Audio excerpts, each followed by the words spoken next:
Partita alla prima serie, 100 metri stile libero assoluti femmine.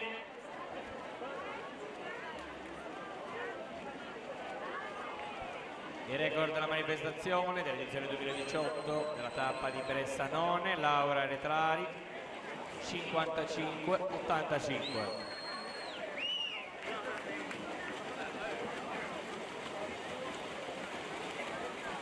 Passaggio di metà gara, Erin Gallenger 26-61 a 61 centesimi, in seconda posizione Agatha Ambler 27-22, terza posizione Yarin Cesarin, 81 centesimi separano queste tre atlete al passaggio di metà gara, ma siamo agli ultimi 15 metri di gara.